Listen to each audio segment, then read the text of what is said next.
Bonjour, donc on va démarrer notre session en attendant l'arrivée d'autres amis et collègues avec nous, notamment Nadège et Sid Ahmed Soussi, et en attendant aussi que trouver une solution euh, technique du problème du son.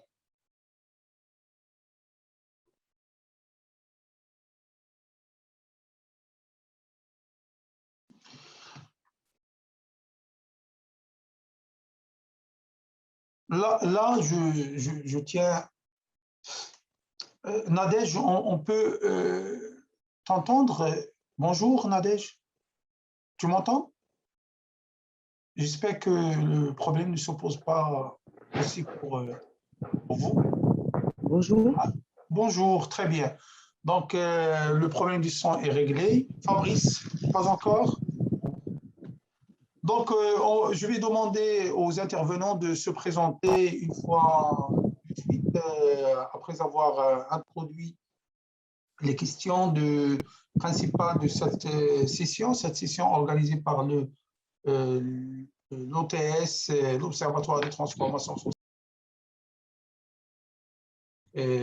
Global Economic and Social Forum, et notamment nos amis Laurence et Benjamin qui ont essayé, bien entendu, de nous rendre la tâche facile grâce à leur mobilisation et grâce à tout le staff justement toujours qui organise des sessions intéressantes, très riches et qui permettent bien entendu d'écouter, d'entendre les avis des uns et des autres dans les quatre coins du monde. Donc je tiens à les féliciter, à la formation sociale. Bien entendu, cette session aujourd'hui vient comme une session africaine dans le cadre du Forum du Mexico, qui est organisé par le Global Social and Economic Forum, et qui permet justement de faire écouter la voix de l'Afrique au niveau de la co-construction des politiques de l'économie sociale et solidaire. Et bien entendu, c'est à partir de là que la question qui se pose dans notre continent africain, c'est comment justement arriver à concilier les pratiques traditionnelles, enracinées dans la culture et dans le paysage socio-économique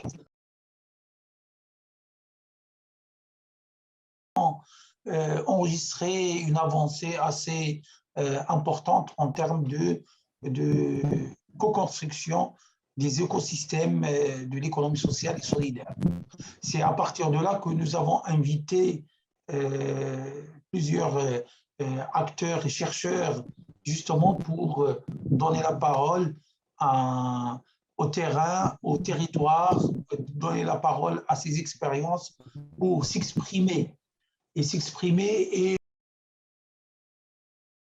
développer une autre posture de développement de l'économie sociale et solidaire en Afrique et leur permettre, bien entendu, de proposer des pistes de solutions qui vont, bien entendu, permettre à d'autres pays, à d'autres expériences de s'enrichir et de comprendre comment on peut mettre en place des mécanismes pour outrepasser les problèmes inhérents.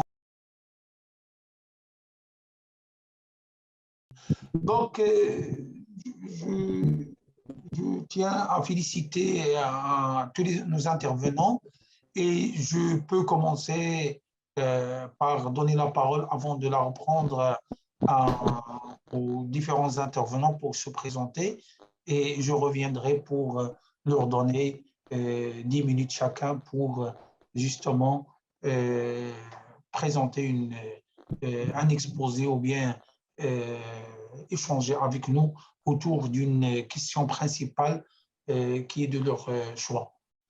Donc, vas-y, Nadège, tu peux te présenter, s'il te plaît, présenter ton institution.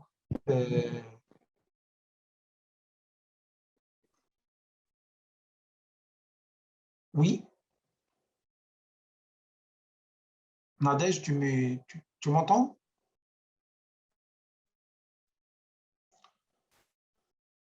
Donc, en attendant, je commence par Youssef Lux. Tu peux te présenter ton institution.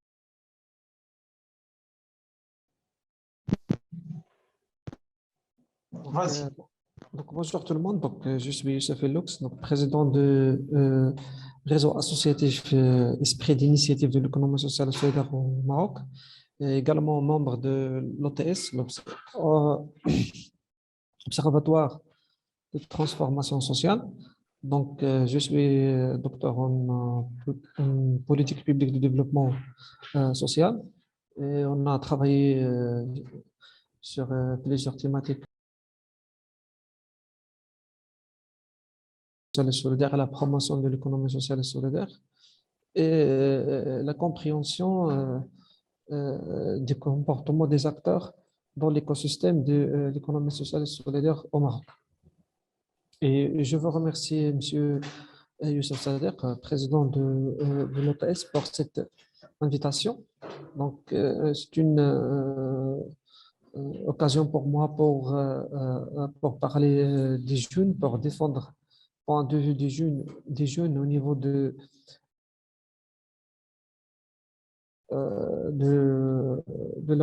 la promotion de l'économie sociale et solidaire. Donc, on a déjà parlé sur le rôle des jeunes dans la promotion de l'économie sociale et solidaire, et qui seront des promoteurs de cette économie dans le continent africain. Je remercie les organisateurs aussi, le JCF, et je remercie également chère présence.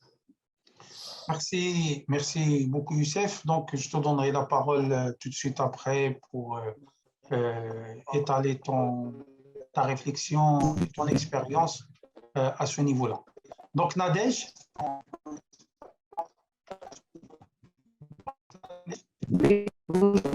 Vas-y, Nadège. À toi le micro.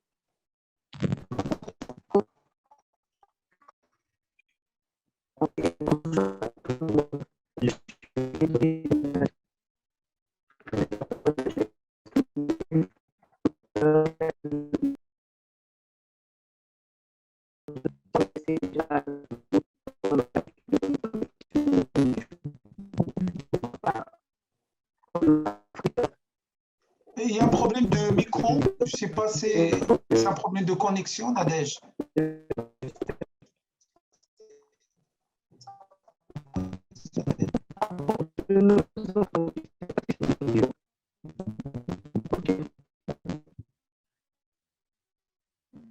Nadège,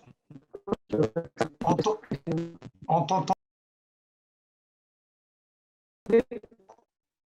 Il y a un problème de connexion, il me semble.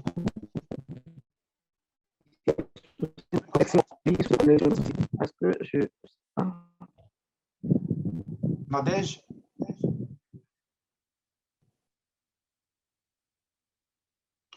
Wow. Il y a un problème de connexion. Là, ça va mieux, oui. Vous m'entendez là, ça va? Là, ça va. D'accord.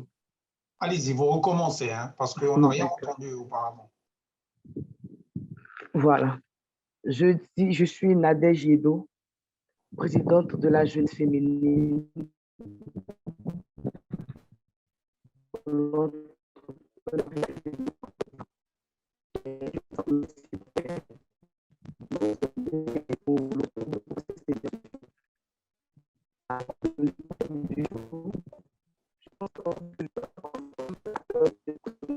Je recommanderais de couper la vidéo peut-être pour faciliter la connexion. Je vais Voilà, arrêtez ma vidéo aussi.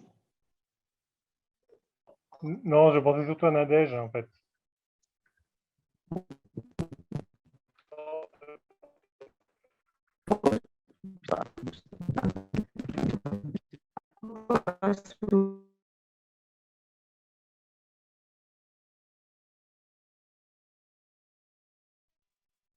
Allô?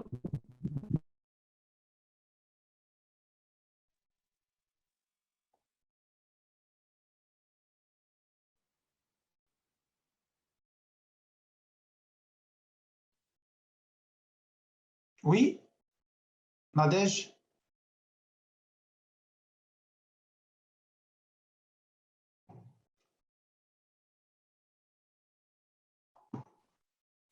Il faut activer son micro peut-être.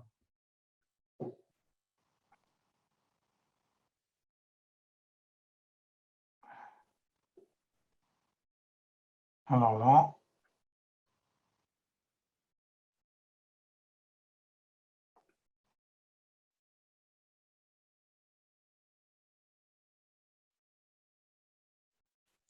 Ok, j'ai demandé à Fabrice de reconnecter à nouveau pour, oui, très bien.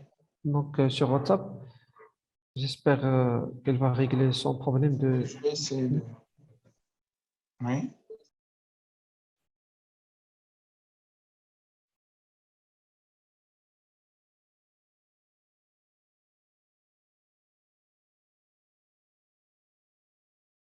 Donc, nos amis règlent le problème d'ordre technique.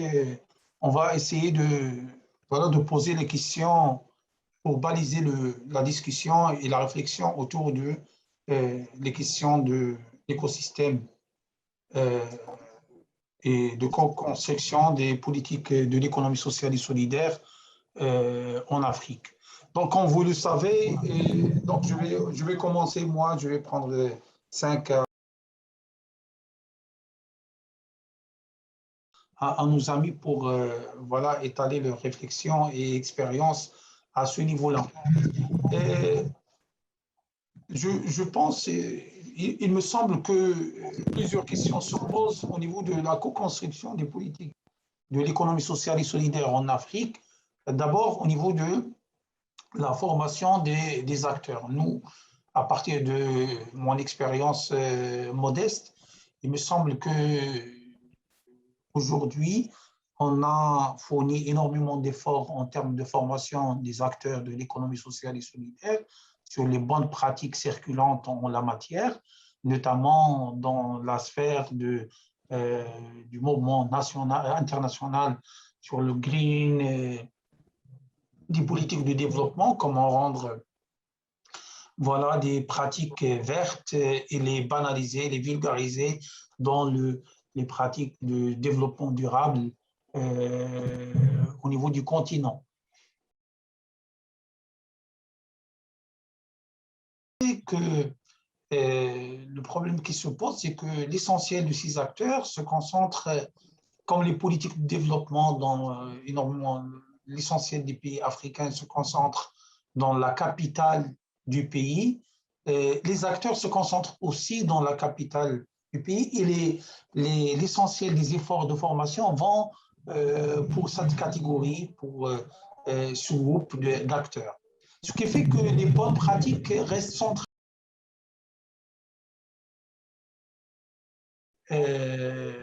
Et justement, n'arrive pas à se propager au-delà d'un cercle restreint en termes de territoire. C'est pour cela que nous avons incité à une réflexion de territorialisation des politiques publiques, c'est-à-dire qu'il faut ne pas dicter, ne pas construire, ne pas concevoir les politiques de développement et les réflexions autour de l'économie sociale et solidaire juste au niveau central,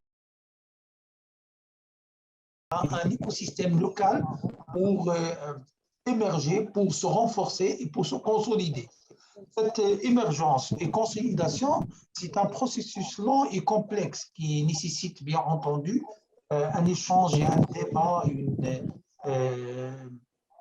une réflexion au niveau local et au niveau endogène avec la participation de l'ensemble des acteurs dynamiques dans un territoire donné. Cette participation dans les pays africains, bien entendu, compte tenu des coutumes, compte tenu de l'histoire, compte tenu de la culture, compte tenu de la composition tribale parfois, ça consomme énormément de temps et d'énergie pour les acteurs, notamment pour les organisations internationales. Ce qui fait qu'aujourd'hui, il est temps d'anéantir les bases de ce qu'on appelle ce développement endogène à d'autres manières pour stabiliser, pour faire émerger des politiques de développement endogène et permettre à tous les acteurs d'y contribuer d'une manière ou d'une autre sans passer par toutes les labyrinthes que la culture et l'histoire nous imposent. Et là, je pense qu'il faut aussi développer à côté de cette réflexion d'ordre culturaliste, c'est-à-dire qui insiste au sens plutôt figé du terme, il faut développer une logique dynamique qui permettrait justement d'allier, de joindre l'utilité des politiques de développement avec les besoins réels de la population. Donc, et ça, c'est une réflexion que je pense que les acteurs aujourd'hui présents ont toute l'audace de le mentionner, de le signaler, de le décrire et de le discuter également. Et il me semble que, voilà, on est amené à un moment donné à faire des choix par rapport aux moyens dont nous disposons, par rapport aux acteurs et la capacité en termes de capital humain, mais aussi par rapport aux besoins qui sont en perpétuelle augmentation. Aujourd'hui, l'Afrique compte une population très jeune qui n'a pas du tout les mêmes besoins que les générations passées. Donc, il me semble qu'aujourd'hui, un certain nombre de politiques de développement sont aujourd'hui orientées vers le passé, alors que c'est dans le futur et pour le futur qu'il faut vraiment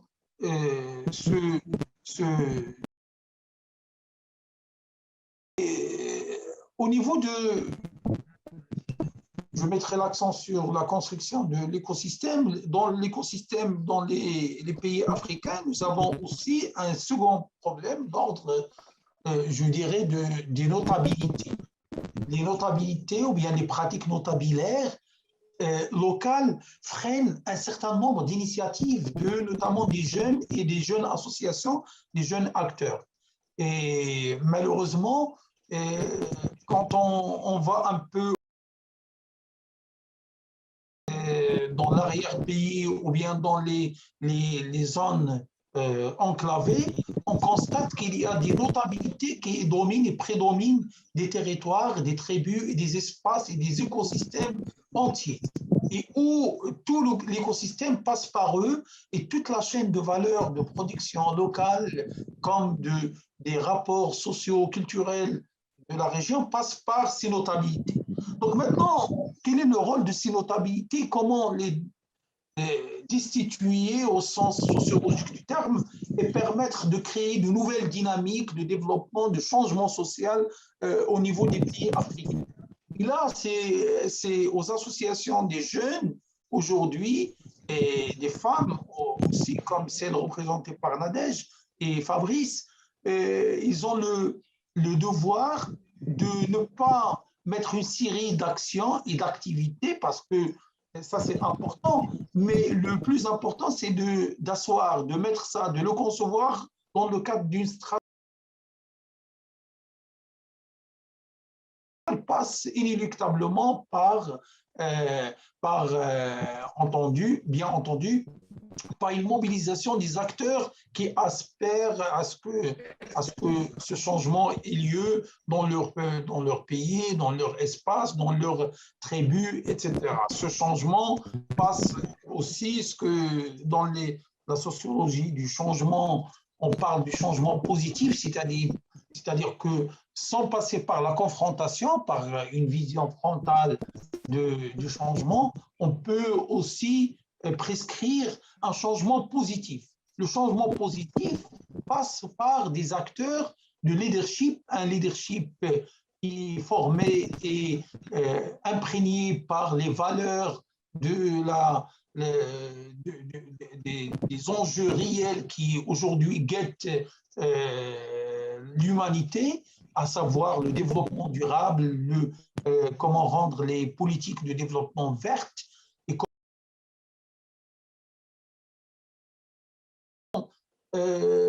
sans compromettre les autres forces de la nation et les autres ressources. Et là, je pense que c'est au niveau de cette jeunesse que l'on peut justement commencer à réfléchir sur les écosystèmes qui permettent aussi un dialogue entre c'est le territoire au sens géographique, mais aussi un territoire au sens sociologique et anthropologique, c'est-à-dire les habitants de ce territoire, les pratiques, les cultures et les interactions qui sont déjà installées. Et pour déloger ces mainmises ou bien ces notabilités, moi j'appelle les notabilités au sens large du terme,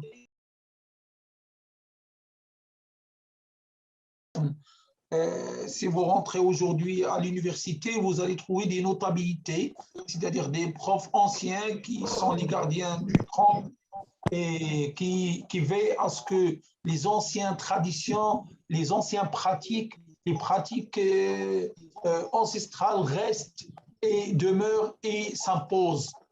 Et c'est là où il y a un travail colossal au niveau des acteurs de l'économie sociale et solidaire. Mais sans rester prisonnier de ce territoire.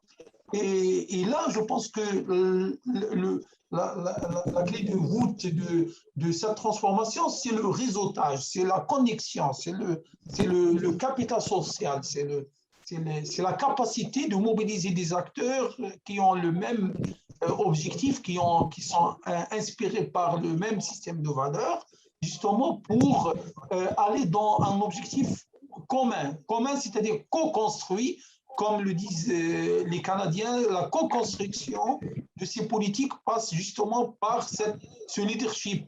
Et ce leadership, il est mondial, il n'est pas africain. C'est-à-dire que moi, je suis en contact avec Fabrice et Nadège et Youssef et les autres acteurs, mais je suis aussi connecté avec Benjamin à Sioul, avec Sidi Ahmed Soussi à l'UQAM, avec Paolo.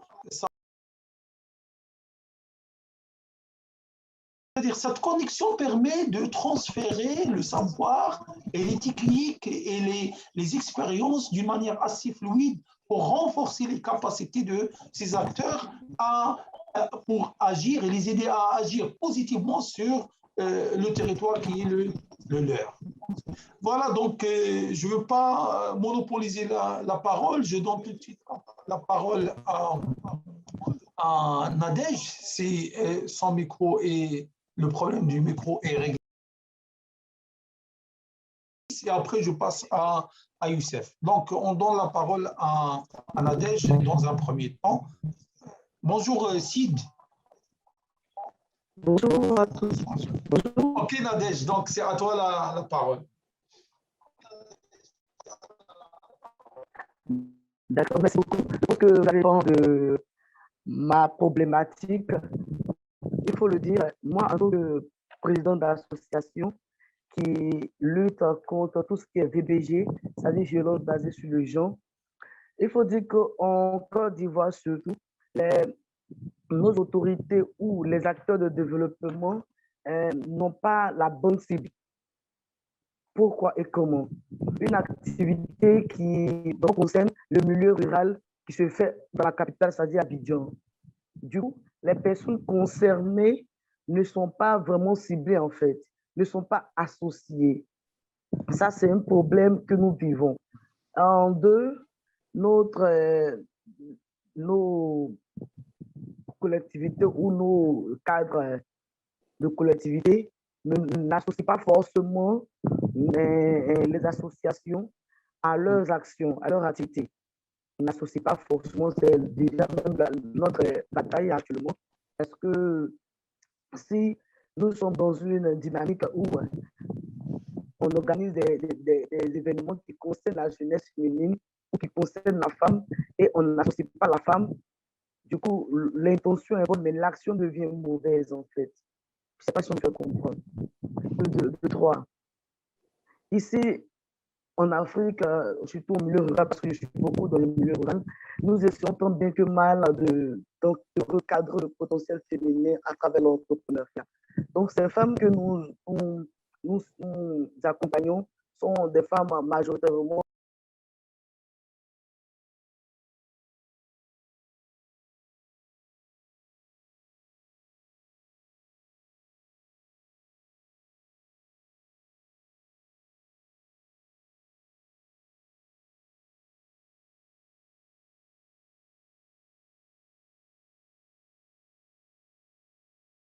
des actions en faveur de ces femmes-là, mais pas sur le territoire de ces femmes-là.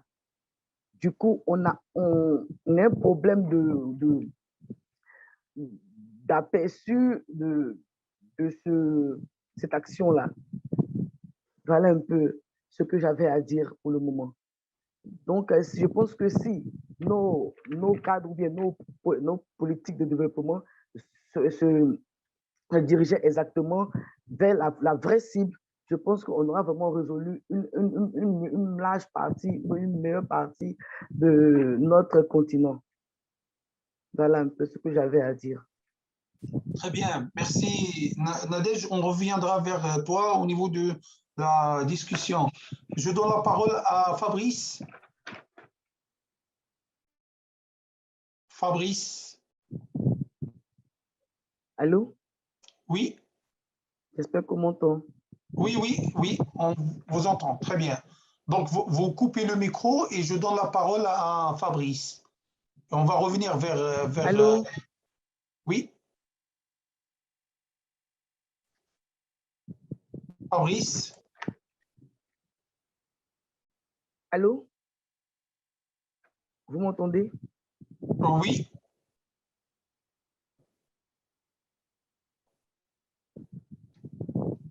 Oui. Allô? Oui, Nadège. Oui, on vous entend. On va donner la parole à... Je ne vous entends plus. On donne la parole à Youssef. Youssef Lux. Oui, bonjour tout le monde. Merci, Bonjour. cher Youssef. Donc, j'aimerais bien intervenir au niveau de donner une problématique sur comment la co-construction des politiques publiques est devenue une idéologie au continent africain, voire une stratégie d'acteur. Cette question, bien cette problématique, donc reste une nécessité pour les acteurs de l'économie sociale et solidaire au niveau d'Afrique. Donc, il faut mobiliser la co-construction afin d'avoir une bonne politique qui sera un espace de prise en charge de tous les acteurs qui disposent d'une expertise, des ressources pour finalement réussir toute politique publique d'économie sociale et solidaire. Donc,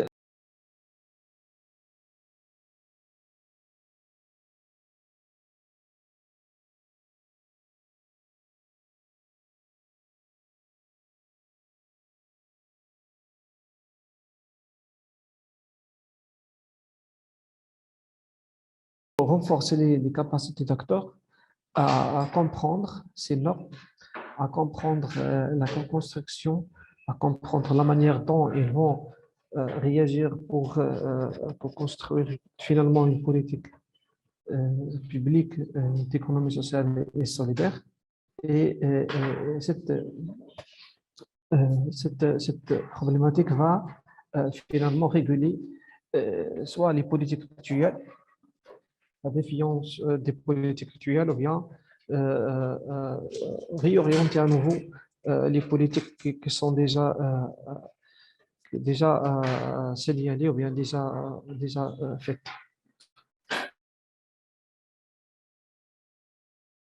Une capacité à renforcer. Et je demande aux acteurs qui sont présents actuellement, tels que M. Youssef Sader ou bien Sidi Ahmed Soussi, qui sont des experts au niveau de la compréhension des politiques publiques, à proposer une charte ou bien une feuille de route avec les autres partenaires comme GCF pour tracer une feuille de route afin de renforcer les capacités d'acteurs associatifs, d'acteurs publics et des acteurs privés même dans la construction des politiques publiques favorisant l'économie sociale et solidaire. Donc, c'est mon premier axe d'intervention. Le deuxième axe, c'est le rôle des jeunes au niveau des politiques publiques de développement social ou bien de l'économie sociale et solidaire. Donc, il faut insérer les gens dans toutes les actions de préparation des politiques et de réalisation des politiques publiques. Insérer des jeunes dans le sens où ces gens ont l'impression d'être impliqués, bien impliqués dans l'affaire publique. Par exemple, dans notre expérience, donc, en tant que jeune aussi, donc, j'ai senti parfois que ces politiques sont faites pour nous et ne sont pas faites avec nous. Donc, c'est un problème idéologique, c'est un problème de pensée chez les décideurs publics.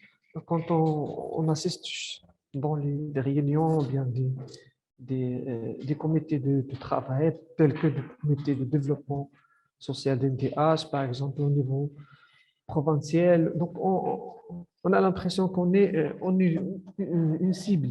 On se participera. La participation est très limitée pour nous. Donc, c'est la première.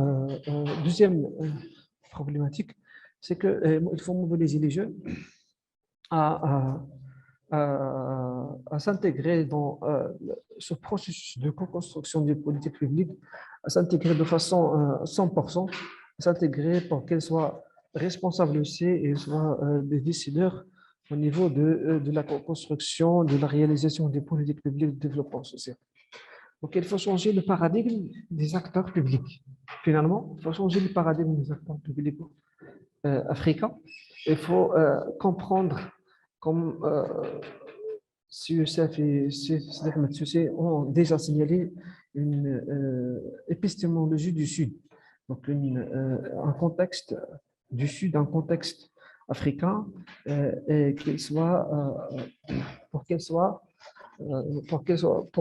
pour finalement, ces politiques vont prendre la route de réussite. Bien sûr, un acteur public. Donc, c'est un acteur qui a une stratégie et bien sûr, la stratégie d'acteurs doit aussi être touchée par la manière de co-construction et l'appropriation des politiques publiques du développement social ou bien de l'économie sociale et solidaire finalement. Donc, une troisième chose, donc,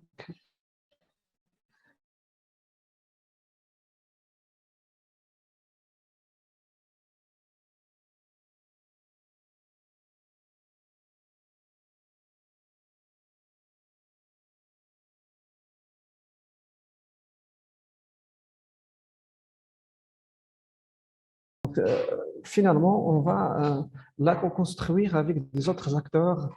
C'est l'occasion et existe au futur.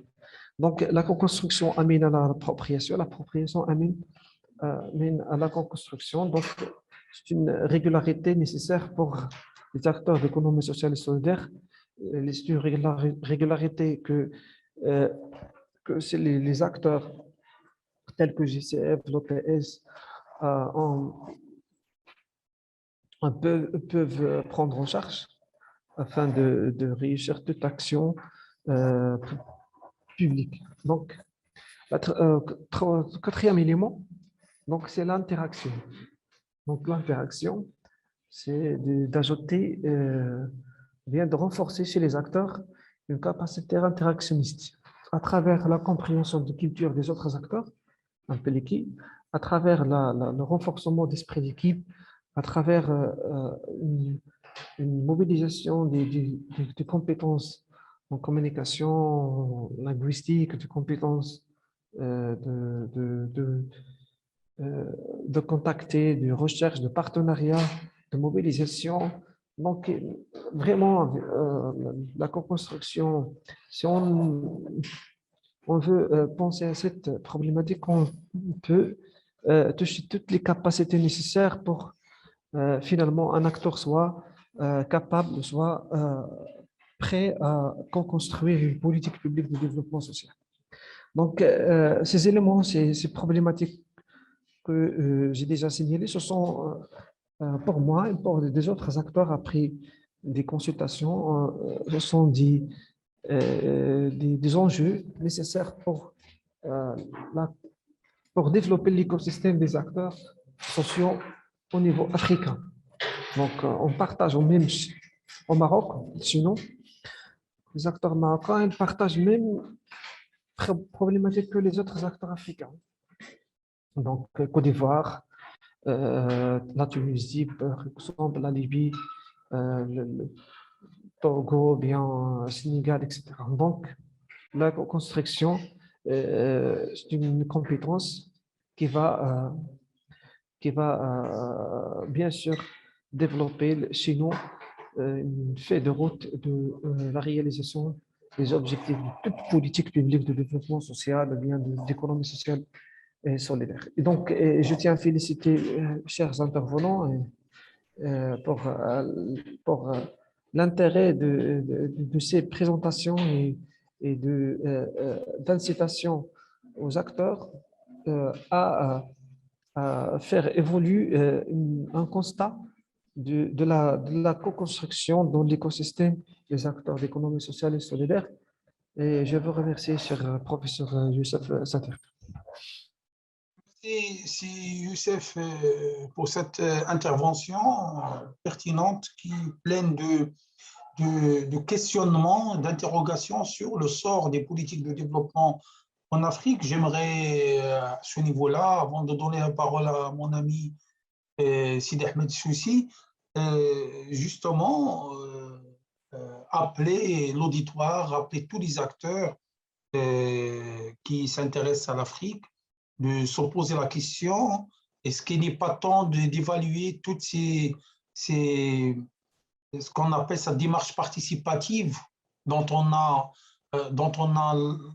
parlé, dont on a essayé de vendre ou bien de marketer un produit de démocratie un peu déraciné, comme je l'appelle dans beaucoup de cas, et qui ne permet pas justement d'asseoir de réelles dynamiques de développement endogène des pays africains. C'est-à-dire que l'utilisation des démarches participatives, on n'en manque pas en Afrique, on l'entend dans tous les discours, on le voit dans tous les slogans, dans toutes les banderoles des rencontres, des événements, mais est-ce qu'il s'agissait vraiment d'une réelle participation qui mène à la co-construction? Ça,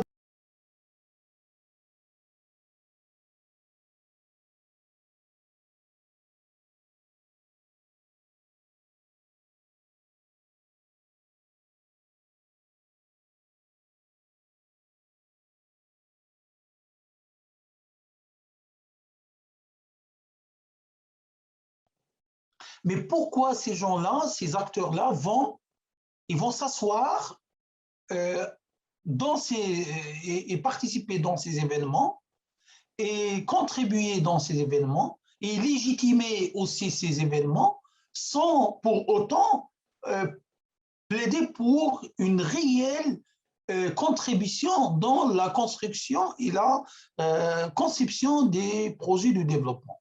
Ce sont ces questions qui guettent aujourd'hui tout chercheur ou bien observateur qui suit un peu de près ce qui se passe dans les pays africains.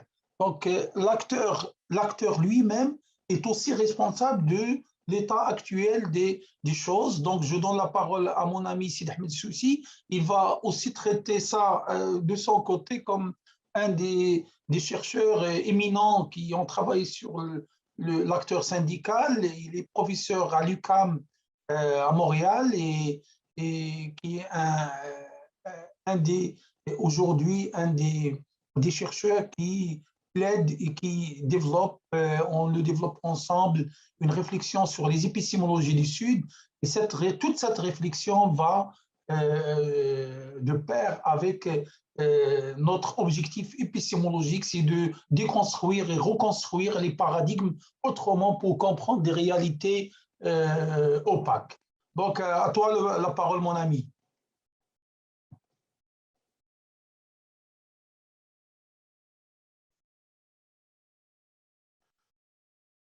Donc, tu peux activer le son, Sid. Oui, excellent. Bonjour tout le monde. Est-ce que vous m'entendez bien là? Ça va? Très bien, oui, parfait, bonjour. Parfait. Bon, écoutez, je m'excuse d'abord d'être arrivé en retard pour des raisons de décalage horaire. Une partie des interventions et j'aurais voulu en entendre davantage, mais je vais essayer de faire quelques commentaires à partir de ce qui vient d'être dit. Peut-être, je commencerai d'abord par 3 petites remarques sur l'économie sociale et solidaire pour éclairer les choses. Peut-être que dans l'économie sociale et solidaire, il y a social et il y a solidaire. C'est-à-dire que le défi des entreprises ou des organisations sociales et solidaires est d'une part de produire de la valeur dans un contexte et à vocation non économique, économie sociale, et dans un contexte de solidarité, c'est-à-dire non tourner et créer de la valeur, mais sans que cette valeur soit tournée exclusivement vers le profit individuel. Et donc ça, c'est 2 énormes défis historiques qui sont attachés du Sud. Il n'y a pas que dans les pays du Sud, en Afrique, par exemple, où mener de pair ces 2 caractéristiques propres de l'économie sociale et solidaire est difficile. Donc, dans les pays du Nord, c'est également le cas. Autre problème, autre constat, autre défi majeur aussi qui est vraiment inhérent à ces solidaires, c'est la démarche co-constructive. La démarche co-constructive implique de travailler avec des acteurs comme l'État, d'une part, qui n'est pas toujours présent, qui ne répond pas toujours présent, et ça, ce n'est pas simplement en Afrique, c'est en Afrique et dans les pays riches. C'est exactement le même problème aussi, mais implique aussi de co-construire avec d'autres acteurs, publics et non publics. Et donc, et là aussi, c'est extrêmement difficile. Alors, pour ce qui concerne les pays africains, par exemple, aussi, la construction implique des acteurs qui soient, comment dire, qui, dont les intérêts doivent croiser ceux des organisations d'économie sociale et solidaire. Pour qu'il y ait une co-construction, il faut que les organisations d'économie sociale et solidaire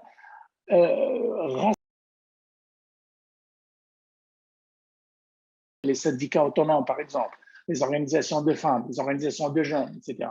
Donc, ce sont ces organisations-là qui sont potentiellement intéressées par la co-construction. La co-construction ne relève pas d'une volonté simplement naturelle, elle relève d'une volonté politique, ces organisations. C'est-à-dire qu'une organisation de femmes qui a intérêt à travailler avec d'autres organisations, d'autres entreprises d'économie sociale et solidaire, doit y trouver son compte aussi. Ce n'est pas uniquement pour dans un contexte de solidarité idéologique. Ça ne fonctionne pas comme ça. C'est-à-dire il faut faire croiser les intérêts. Donc ça, c'est un deuxième défi majeur des organisations, des acteurs de l'économie sociale et solidaire, que ce soit au Maroc, que ce soit en Tunisie, que ce soit en Côte d'Ivoire, ou que ce soit ailleurs en Haïti, par exemple, qui dépasse le contexte africain et qui est malheureusement encore caractéristique d'une très grande partie des pays du Nord. Mais pour ne pas prendre trop la parole, j'aimerais juste insister sur un point actuellement. Un des défis majeurs aujourd'hui de l'économie sociale et solidaire, c'est sa capacité à s'adapter au contexte contemporain de l'économie. Comme nous le savons tous, c'est un contexte marqué par les technologies numériques. Et surtout, c'est un contexte marqué par une économie de plateforme dans laquelle la création de la valeur se fait dans le contexte des entreprises dites de plateforme. Quand je parle des entreprises de plateforme, je parle peut-être d'entreprises comme Amazon, comme à vocation numérique. Et or, une des armes aujourd'hui, qui est une des armes technologiques qui est de plus en plus maîtrisée par les jeunes, en particulier en Afrique, qui sont formés et mais qui ne trouvent pas d'emploi, c'est précisément celle-là. Et donc, à mon avis, tout à l'heure, mon collègue Youssef Lux parlait d'une charte. Ce n'est pas une si mauvaise idée que de penser à une espèce de feuille de route globale dans laquelle on aurait 2 ou 3 objectifs à fixer et dans lesquels on pourrait s'investir.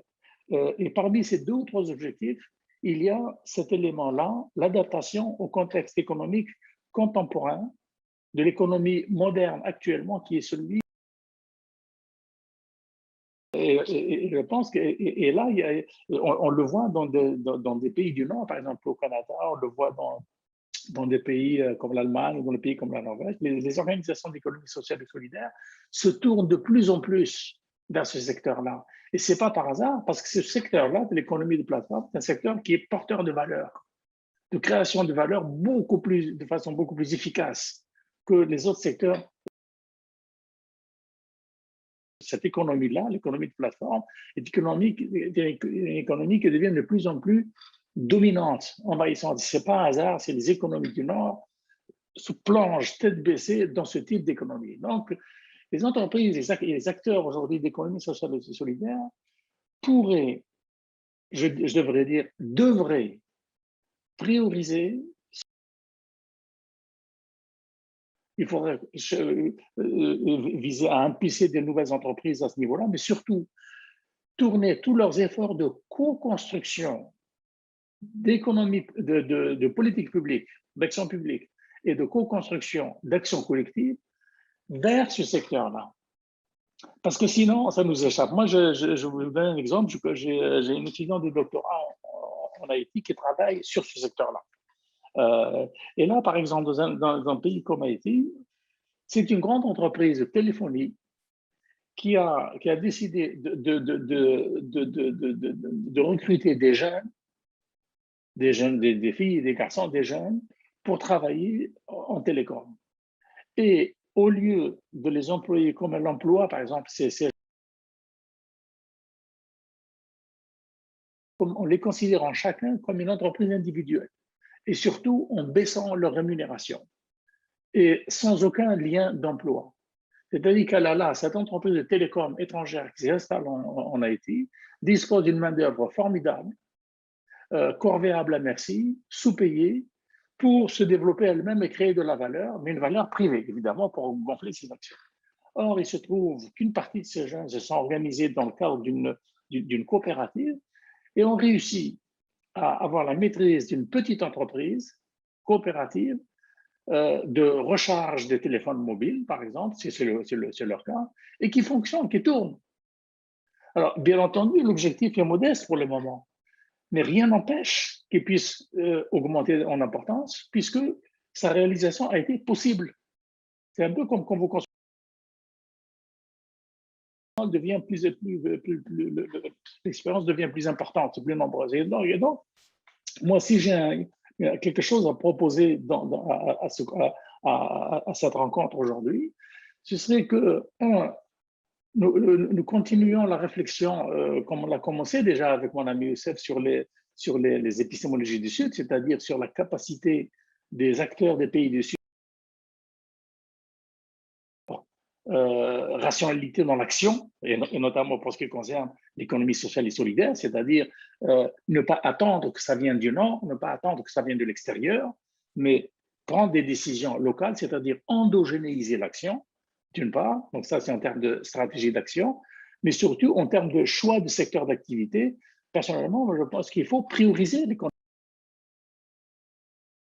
Dans l'économie moderne aujourd'hui, les jeunes africains connaissent Internet, connaissent plusieurs logiciels, connaissent les applications, ont la maîtrise du téléphone mobile, ont la maîtrise d'iPad, ont la maîtrise d'ordinateur. C'est une main-d'œuvre qui est une main-d'œuvre scientifiquement déjà éprouvée et qui peut contribuer de façon majeure dans ce secteur de l'économie de plateforme. Alors moi, j'aimerais bien qu'on puisse lancer ce débat-là là-dessus, parce que sinon, l'Afrique va se retrouver encore en retard, avec un énorme retard concernant l'économie de plateforme, alors que c'est le secteur porteur d'avenir aujourd'hui. Je ne sais pas si je me suis bien fait comprendre ou pas, cher Youssef, tu pourras peut-être, ou si quelqu'un d'autre a quelque chose à proposer à ce niveau-là. Mais personnellement, permet de développer les acteurs de l'économie sociale et solidaire. Voilà, je m'arrêterai là. Merci, chers amis. Merci, cher ami Sid. Effectivement,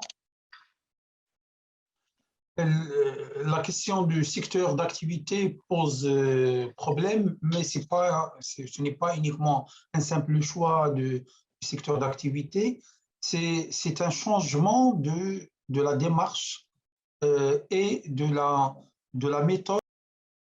Les acteurs de l'économie sociale et solidaire vont pouvoir se mobiliser autour d'un territoire et autour d'une problématique qui est à la fois la lutte contre la marginalisation, la lutte contre la pauvreté, la lutte contre la vulnérabilité, la lutte contre le chômage, etc.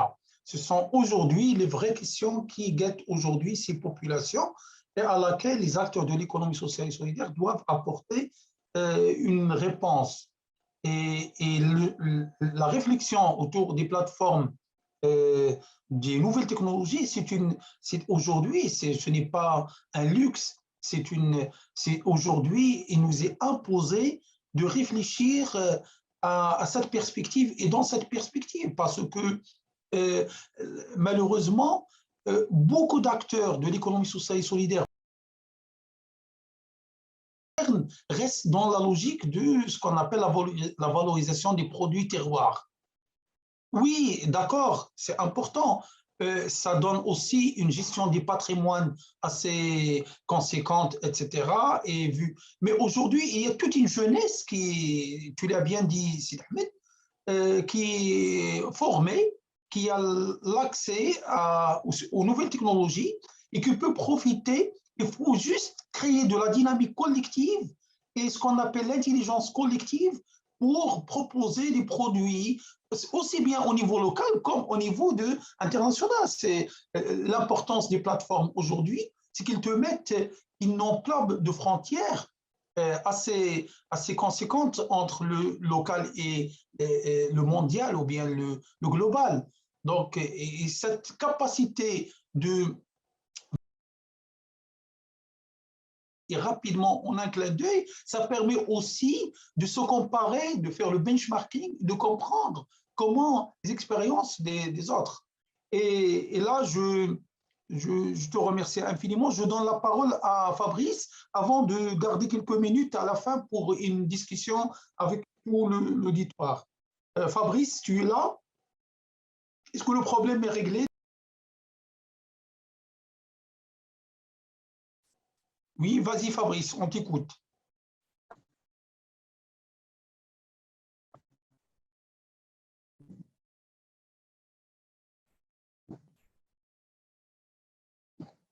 Oui, Fabrice.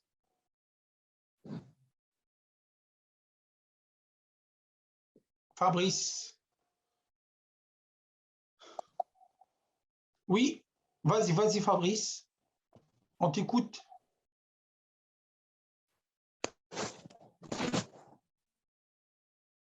Donc, malheureusement, Fabrice, voilà, on a un problème technique de son avec Fabrice et on n'arrive pas à le régler. Je donne la parole tout de suite à, à l'auditoire s'il y a des questions à poser pour enrichir la réflexion autour des premières présentations de nos invités.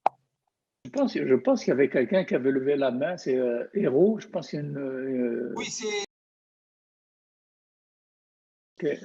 Voilà, on donnera la parole à Nadège tout de suite. Après, juste donner une ou deux questions de l'auditoire et après on redémarre avec les intervenants. J'espère que vous me recevez maintenant, ça va? Ah, très bien, Fabrice. Vas-y. Ok, donc merci à tous. Et donc, j'aimerais remercier comme ça les organisateurs de cette conférence. Il faut dire au niveau de la...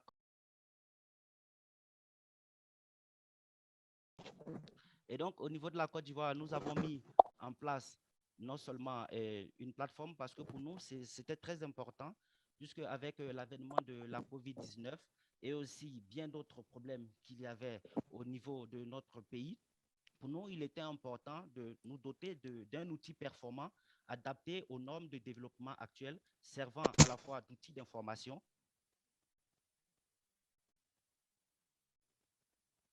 qui permet non seulement d'identifier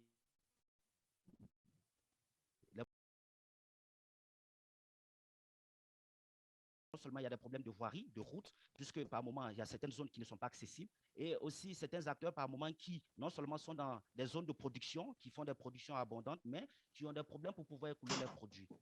Et donc, il y a ce problème dans un premier temps. Et donc, comme deuxième problème, avec la question de la COVID-19 qui a fait qu'arrivé un moment, il y avait la question de distanciation sociale. Et donc, les acteurs avec cette distanciation sociale, étaient encore confrontés à un certain nombre de problèmes parce que le marché, du coup, c'était devenu très compliqué avec la fermeture de certaines frontières. Et donc, nous qui sommes dans une zone frontalière avec le Libéria, et cette zone, c'est dans le département de Toulouse, c'est-à-dire dans la région du Cavali. Et donc, pour nous, en tant que jeunes, il fallait réfléchir, voir en termes d'innovation, qu'est-ce qu'il fallait proposer. Et donc, nous sommes dit comme ça, OK, donc il faut proposer, par exemple, une plateforme digitale et donc une plateforme numérique et physique. Et donc, nous, il était important déjà de pouvoir mettre en place et concevoir la charte et aussi le cahier des charges. Et donc, après le cahier des charges, il fallait maintenant développer cette plateforme. Et donc, au-delà de cela, nous savons qu'aujourd'hui, en termes de taux d'analphabétisation au niveau de l'Afrique est vraiment énorme. Et certains, même quand ils sont allés à l'école, aujourd'hui ne savent pas maîtriser, ils ne maîtrisent pas l'outil digital, l'outil informatique. Et donc, ces personnes aussi sont plus ou moins considérées comme des analphabètes. Et donc, pour nous, il était important de pouvoir nous tourner vers le capital humain. Et donc, à travers des formations en économie sociale et solidaire, c'est-à-dire sur les principes et valeurs de l'économie sociale et solidaire, les former dans un premier temps parce que par moment, certaines coopératives ou certaines structures, certaines associations ont des problèmes de gouvernance, ne savent pas ou ne maîtrisent pas un certain nombre de démarches. Donc, pour nous, il était important déjà de former ces acteurs en ce sens, mais aussi concernant l'opérativité, puisque nous sommes dans une zone qui sort d'un moment de conflit.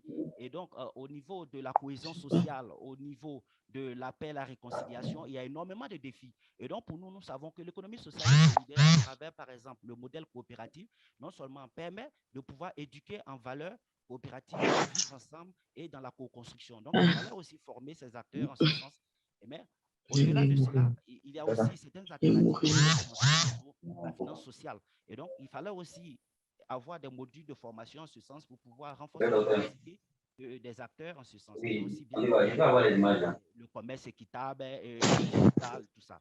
Et donc, au-delà de cela, en plus de l'outil digital, il fallait aussi établir un cadre d'échange et de collaboration entre les partenaires au développement, c'est-à-dire certains partenaires que nous avons mobilisés, tels que le JCF, tels que COICA, bien d'autres partenaires, et d'où nous qui mettons en œuvre le projet depuis dans cette zone. Donc, il fallait voir comment établir un cadre d'échange et aussi avec les autorités locales.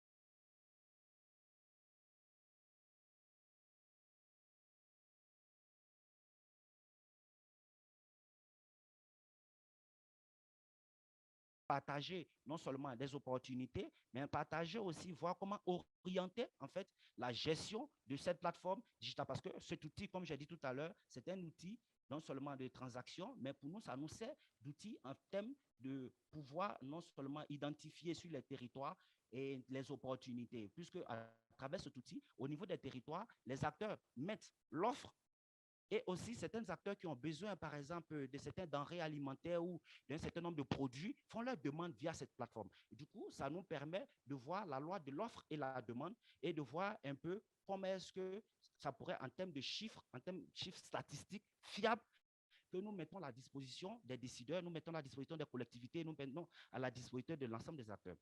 Mais en même temps, aussi, après, lors de ces rencontres, ça nous permet de pouvoir établir des rapports et voir, dans le cas d'un plaidoyer, voir comment mobiliser certains partenaires au développement pour des investissements à impact. Et donc, et c'est ce que nous essayons plus ou moins de faire. Et donc, il faut dire que cette démarche nous a amené aussi, toujours dans le cadre de la recherche, de la mise en place de ce cadre d'échange et de collaboration. Au-delà de l'aspect régional, nous sommes allés au niveau national. Et donc, pour nous, il était important, toujours dans le cadre des échanges avec les autorités, il fallait emmener les acteurs qui étaient non seulement marginalisés au début, qui étaient dans des zones reculées au début, les emmener sur la scène nationale et pour voir ensemble comment est-ce que nous pourrons mener cette coalition, comment nous pouvons ensemble mener ensemble ce combat-là pour le plaidoyer à l'endroit des décideurs. Et donc, nous avons organisé un forum international qui a réuni plus de 7 pays et aussi au niveau des régions de la Côte d'Ivoire, sur les 31 régions, nous avons pu mobiliser 16 régions qui se sont déplacées et d'où les conseils régionaux, c'est-à-dire les collectivités au niveau de ces différentes régions, ont réussi aussi à mobiliser les jeunes entrepreneurs, mobiliser les coopératives ou les associations de jeunes ou de femmes pour leur permettre de faciliter leur participation à ce forum. Et donc, à ce forum, il y a une déclaration qui est sortie du forum. Et donc, nous sommes tous entendus pour voir comment est-ce que l'ensemble de ces acteurs, nous pouvons continuer à collaborer à travers cette plateforme qui est pour nous une plateforme d'affaires et continuer. Donc, ces résultats, nous avons obtenu un certain nombre de résultats. Et ces actions nous ont permis de pouvoir non seulement permettre c'est-à-dire des relations de collaboration et d'échange, permettre à ces acteurs-là d'avoir des relations de collaboration et d'échange et au niveau commercial entre les organisations de l'économie sociale et solidaire, les producteurs, les acheteurs. Et donc, ça nous a permis de renforcer cela. Et aussi, bien sûr, au niveau du Cavali, et déjà, nous avons pu quand même créer un circuit court. Et donc, les acteurs qui ne collaboraient pas avant, ils ont vu qu'ils peuvent, au niveau local, trouver la synergie. Et donc, par exemple, un producteur peut, par exemple, avec le maïs ou avec son riz, après avoir décortiqué avec les résidus, pourrait, par exemple, remettre à quelqu'un qui fait de l'élevage de poulets et autres pour que ces poulets puissent se nourrir avec ces produits naturels. Et donc, avec tout ça, nous avons pu quand même créer ces relations entre ces différents acteurs pour qu'ensemble, ils puissent s'entraider. Mais au-delà de ça, permettre à ces acteurs au niveau local se sont rendus compte que les produits dont ils partaient acheter à Abidjan, partaient acheter un peu plus loin, ils se sont rendus compte que ces produits existent sur leur territoire. Donc, ces résultats.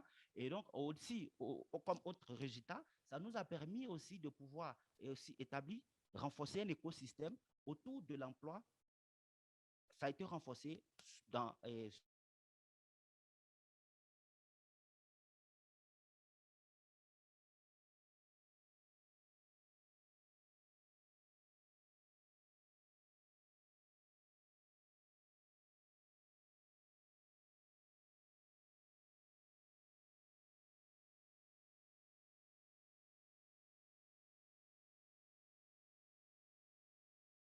ou en termes de politique publique dans le cadre de la gestion au niveau du conseil régional ou des collectivités, nous continuons toujours ce plaidoyer de sorte à ce que, quand ils veulent, par exemple, financer des projets de jeunes, quand ils veulent, par exemple, financer un certain nombre de projets, à travers ces chiffres, ça leur permet d'être orientés à quel niveau ils pourraient faire les investissements, où ils pourraient intervenir pour le bonheur, bien sûr, de ces communautés. Et donc, pour terminer, je pense que nous avons en perspective, toujours avec les résultats obtenus et aussi avec les recommandations lors de ces différentes sessions, de ces différentes rencontres. Donc, pour nous, les acteurs vraiment ont vraiment souhaité que nous puissions les aider non seulement à pouvoir obtenir des petits fonds, des financements ou le matériel, des intrants pour leur permettre de mieux redémarrer leur activité. Et aussi pour certains qui sont en manque d'emploi, certains jeunes, pour pouvoir créer des emplois pour eux. Et donc, nous continuons de mobiliser d'autres partenaires au développement pour nous permettre non seulement de pouvoir financer ou encore de pouvoir appuyer ces acteurs-là, mais avec les membres du comité, nous sommes dit qu'il était important de mettre en place un système de finances sociales. Et donc, nous y travaillons puisque ça va nous permettre, à travers cet outil, d'avoir plusieurs services. Et donc, le système de finances sociales, ça va nous permettre de répondre aux besoins de financement des organisations d'économie sociale et solidaire. D'où, les jours à venir, nous allons aussi voir mettre en place une charte communautaire, puisqu'il n'y a pas de loi, il n'y a pas de cadre juridique concernant l'économie sociale et solidaire en Côte d'Ivoire. Et donc, pour nous, il est important de mettre en place un cadre, c'est-à-dire une charte. Et donc, cette charte-là, l'ensemble des acteurs qui sont au sein de notre écosystème doivent respecter ces chartes. Ils doivent aussi travailler en respectant ces différentes lois et qui vont être mises dans cette charte. Et donc, nous y travaillons les jours à venir. Et je pense aussi bien que nous allons désormais associer l'Observatoire des transformations sociales et aussi M. Souci, puisque pour nous, il est important de pouvoir aussi mesurer l'impact. Et donc, en termes de mesure d'impact, comment il faut travailler sur ces questions pour voir l'impact réel de l'action qui est menée dans notre région. Et donc, c'est ce que je pouvais dire. Je vous remercie énormément. Merci beaucoup, Fabrice, pour cette intervention très riche sur un cas de figure de la dynamique engendrée par un des acteurs de l'économie sociale et solidaire en Afrique, dans un des pays les plus actifs en termes de mobilisation des acteurs de l'économie sociale et solidaire et la Côte d'Ivoire. Donc, ça fait vraiment plaisir. Donc, avant de clôturer cette session, il nous reste encore 7 minutes. Je donne la parole à l'auditoire. C'est pour des questions, des remarques ou bien des petites interventions rapides à l'ensemble des acteurs de contribuer d'une manière ou d'une autre. À vous la parole. S'il y a des questions.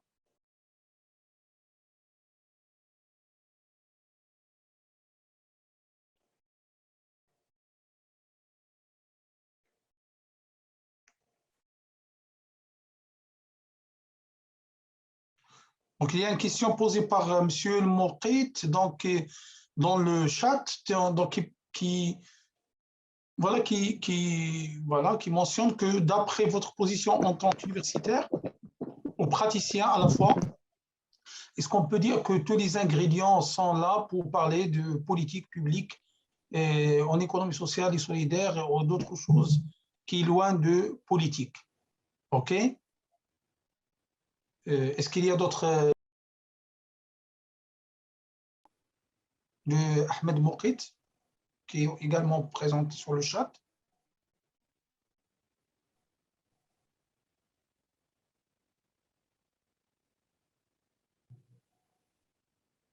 OK. Et donc, je voudrais quand même rebondir sur ce que vient de dire M. El Mourek. Il faut dire en termes de politique publique, ces politiques doivent se construire en fait, et ça prend du temps. Et donc, au niveau de la gouvernance, par moment, c'est là le vrai souci en fait. Et donc, concernant l'économie sociale et solidaire, nous qui sommes dans des États où il n'y a pas encore de cadre réglementaire ou de cadre juridique, pour nous, c'est important de démontrer à travers des actions concrètes sur le terrain. C'est pourquoi nous sommes beaucoup plus tournés vers le partenariat public-privé communautaire.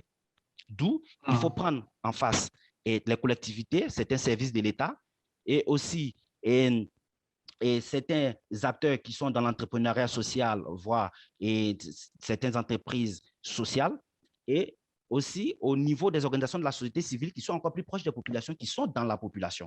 Et donc, en mettant en place ces cas de suivi, accordés sur un minimum, mais en même temps aussi pour servir et aussi de moyens pour pouvoir faire des plaidoyers à l'endroit de ces décideurs qui participent à ces cas de rencontre. Et ça permet à ces décideurs de comprendre les réels problèmes, mais tout en incluant dans ces communautés les personnes vulnérables. Et donc, à un moment, ça peut être des personnes en situation de handicap, ça peut être des jeunes, ça peut être aussi des femmes. Et donc, ça permet à ces personnes de pouvoir prendre la parole, de pouvoir aussi partager en termes de besoins, comment permettre à ces décideurs d'orienter en fait leur politique, d'orienter leur stratégie, de faire des investissements, de pouvoir contribuer ensemble. Donc, c'est une co-construction au niveau des territoires. Et donc, à ce niveau, c'est ce que je pouvais dire. Et donc, en termes de politique publique, il y a quelque chose qui se construit. Et donc, nous pensons que pour l'instant, c'est des stratégies que nous proposons. Et donc, ces stratégies au niveau régional, bientôt, ça pourrait être un plan qui pourrait être adopté par la collectivité, c'est-à-dire le conseil régional, puisque déjà nous travaillons avec l'Assemblée des régions et districts de Côte d'Ivoire, et donc qui est en train de voir quelle stratégie, voir comment ensemble nous allons porter ces plaidoyers un peu plus haut pour que ces rencontres d'échange, ces partages soient vraiment instaurés. Et donc, c'est ce que je pouvais dire pour l'instant, et c'est là aussi la force des acteurs terrain. Très bien, Fabrice. De rôle aux intervenants de réagir rapidement. On a encore 3 minutes avant de clôturer la session. Donc, Youssef qui lève la main. Vas-y, Youssef. Donc, merci, cher Youssef. Donc, j'aimerais poser une question sur la rationalité digitale. Donc, ce qu'il a dit déjà, M. Soucé, que les capacités d'acteurs s'orientent vers la digitalisation. Donc, ici, au Maroc, par exemple, donc il est très limité au Maroc parce qu'on n'a pas encore un vrai registre social au niveau digital. Donc, c'est un projet d'avenir au Maroc. Deuxième, la cible au Maroc n'a pas la capacité digitale ou bien les moyens technologiques pour exploiter cette solidarité entre parenthèses digitale. Donc, le contact est très limité au niveau technologique chez nous, par exemple au Maroc, particulièrement pour la cible. Donc, si vous avez des propositions pour l'amélioration, soit la réalisation des projets, soit la mise en place d'une solidarité digitale, donc, l'essentiel, c'est que nous, en tant que des acteurs, donc, comment persuader un partenaire au moyen à distance, au moyen des rapports à distance, au moyen de réalisation des activités, l'envoi des photos, des activités en ligne, etc. Comment persuader finalement un acteur à financer une telle action. Et je vous remercie infiniment.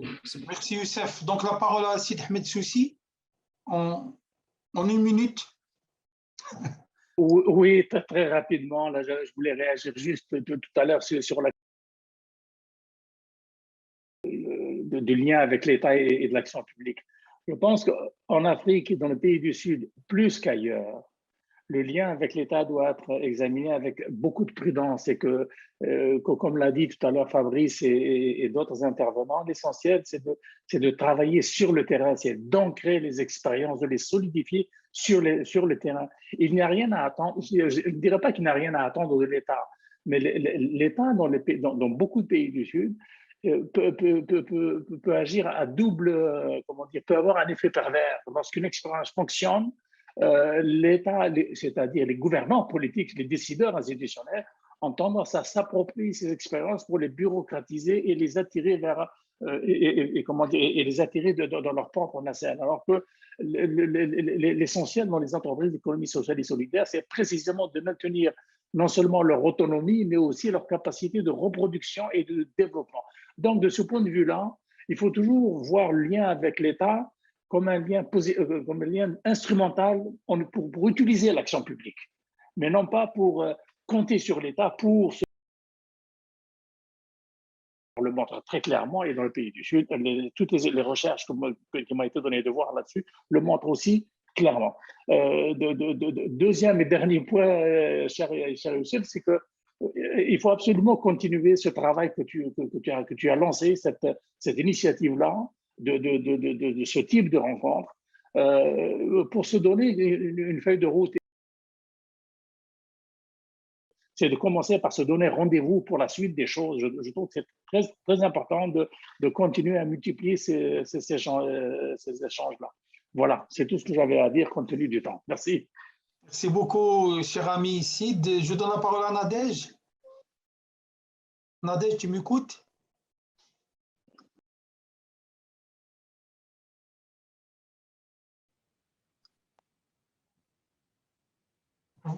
Vas-y, Nadège, si tu peux réagir par rapport à la réflexion menée par nos collègues.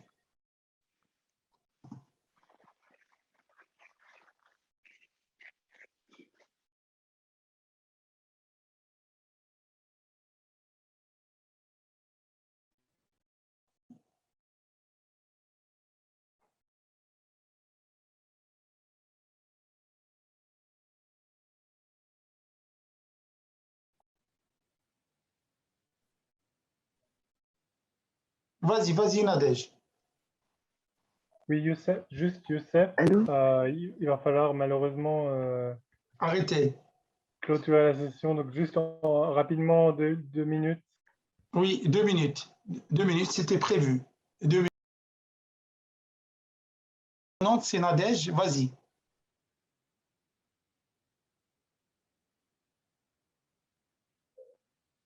Nadège. Allô? Je Nadège. pense qu'on a un problème de réseau. Tu m'entends? Ah, malheureusement. Nadège, oui. Vas-y.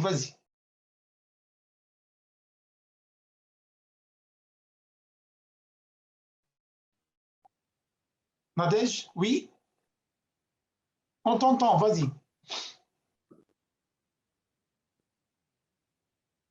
Je pense que nous sommes au terme de notre séance. Désolé pour la connexion. Je pense qu'en tant que leader, nous sommes plus dans la pratique, en fait,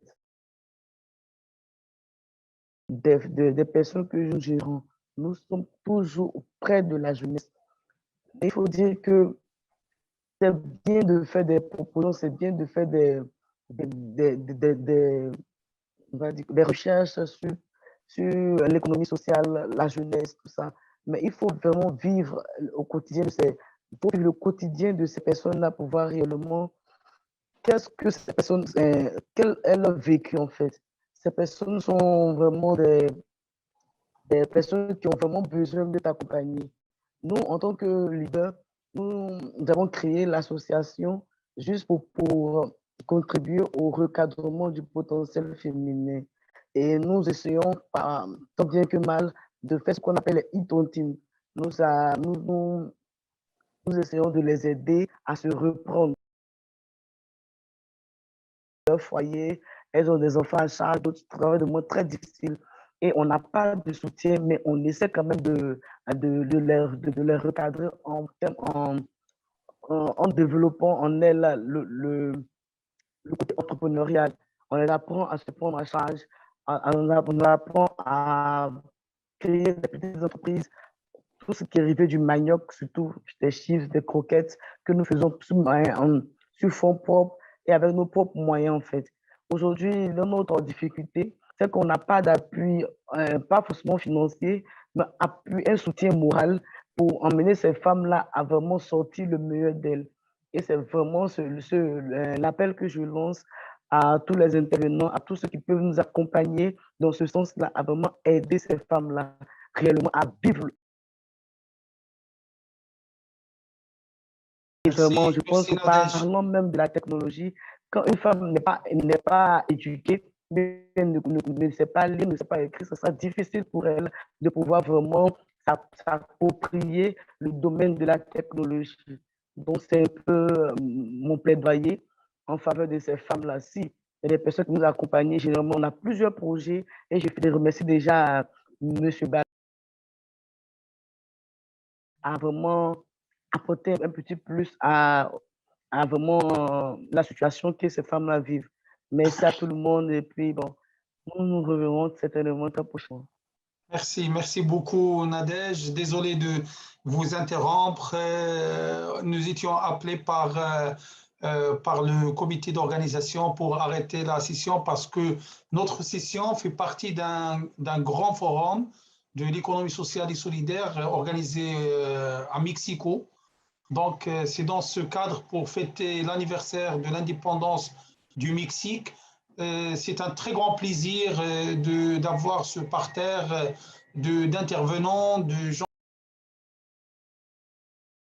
pour contribuer à la réflexion. On va organiser d'autres rencontres très prochainement, c'est promis, pour justement permettre d'avoir un retour sur expérience et réfléchir ensemble à des démarches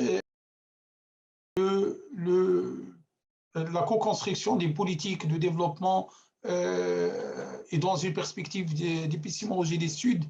Donc, je tiens à remercier Sid Ahmed Soussi. Merci beaucoup. Je sais qu'il fait très tôt à Montréal, mais malheureusement, c'est comme c'est un forum mondial et par Séoul et nous sommes appelés aussi à céder la parole à d'autres sessions. Je vous invite à suivre toutes les activités du forum qui sont affichées sur le site du Global Social and Economic Forum. Je tiens à remercier Youssef Lux qui s'est mobilisé pour la réussite de cet événement.